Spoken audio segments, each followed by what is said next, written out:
Sezzle surpassed the 1 billion market cap, surpassed 1.2 billion. In last quarter, you had 2.6 million active customers. Back in 2022, a financial journalist from the Financial Review wrote about Sezzle losing 96% of its market cap. No one was using us. We tried the most ridiculous thing. He recommended, like, hey, maybe you should think about fundraising in Australia. And he's like, by the way to fundraise in Australia is to go public. And everyone in the team thought I was crazy.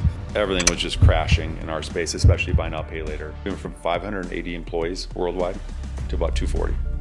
Why now Latin America? Good morning and welcome to English Breakfast with Pablo Miller. I'm your host, and today I am delighted to welcome Charlie, the CEO and founder of Sezzle, an industry leader in the buy now, pay later space. Charlie, you are our first ever guest, so thank you for joining and welcome to Bogotá. Thanks for having me. So Charlie, as of this Monday, Sezzle surpassed the 1 billion market cap. We were just having lunch an hour ago and you surpassed 1.2 billion. In last quarter, you had 2.6 million active customers, 1.8 billion active merchant sales. Life is looking pretty good. However, this is a remarkable achievement, but I understand this is part of a turnaround that could potentially be studied in business school.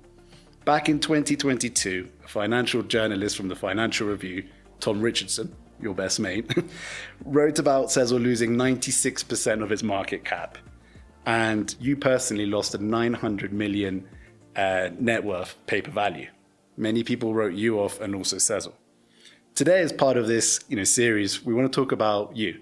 We want to talk about what made Charlie able to have this amazing turnaround with you and the team, and also how the strategy of having a borderless workforce was also part of it. So let's go straight to you. Tell me a little bit about your background, where you're from. Let's get to the beginning. Sure. Well, I grew up fifth kid out of six. I think that's actually an important part of the story. My parents, and we were probably lower middle class. My dad was an immigrant, which I think is actually an important part of the story. Came to the U.S. from Palestine with, I think around age 25 with nothing in his pocket. Raised six kids that went to university, and they've got a retirement home now in northern Minnesota and in Arizona.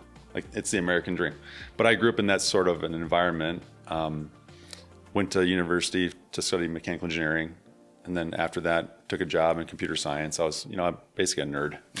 I would build computers and tinker in software, and went right into software development. And that's where I started to kind of get an entrepreneurial mindset. I was tinkering with building like little projects here and there, like almost like a little Dropbox once that I built. But I didn't know the first thing about monetizing, or there was no one in my family that had built a business. And then I went to business school after that. Absolutely loved it. And that's when things started to change, at least for me, in terms of the journey towards entrepreneurship. Out of business school, it was the global financial crisis. It was 2010, almost impossible to get a job. Who turned you down? Everyone, basically. I mean, I couldn't even get an internship. Between the first year, and it was a 2-year program. Between the first year and the second year, I couldn't even get an internship. And then I started to realize. Were you that bad at interviews, or you just didn't even get an interview? Well, I was probably bad at interviews too, because I didn't do a lot of interviewing. But it was really, actually the class before us, the majority had their jobs revoked, their offers revoked. Wow. That's how bad of a time. I mean, people haven't experienced that for a while, but at that time it was really, really bad. And so I'd always been kind of tinkering with entrepreneurship. My cousin and I had been talking about it. I was going to business school and learning a lot about business. And I was talking to my cousin and saying, maybe we should start something here. And I kind of viewed that as like the push out of the nest. Did your cousin have any experience in business, or? Well, he was an investment banker, but he'd never started a business either. And so we just decided that was a good time to do it, because I could basically, in school I was kind of starting our business. It was a company called Passport. Yeah. We built mobile payment apps for parking in the end. That's not where we started, but that's what we did in the end. We wanted to enter the parking industry because I knew it. That was my first job, was in parking.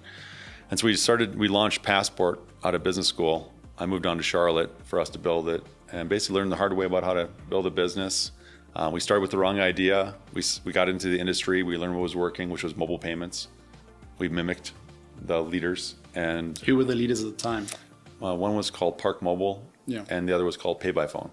And what problem did you see that these guys had? Well, kind of, you wanted to build a product that was better than theirs? Well, at the start, they really didn't have very many problems, quite frankly. We were really just, our original idea was to build hardware in the parking industry, which is a bad idea. And we realized how capital intensive it was, how difficult it was to do. So we were basically just scratching and clawing. We had to do something that would work. And our view was we can get into mobile payments pretty cheap because it's just build software, put up signs and stickers. So pretty low capital investment. So it was almost like a had to kind of a move. And back in the day, I know in the UK, for example, we had these kind of funny looking meters that you need to put like loads of coins and then you get a ticket.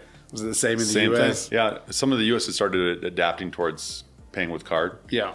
But I remember Boston when we installed Park Boston, which was one of our big installations.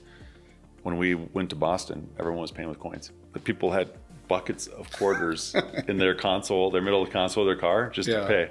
And I was like, well, these people are going to love our app. And they did. People in Boston love Park Boston. And you were how old at the time? I think I was 32 when we started the company. Okay. And how did you fund it? You know, how did you get by? We basically, on a shoestring budget. I think a lot of entrepreneurs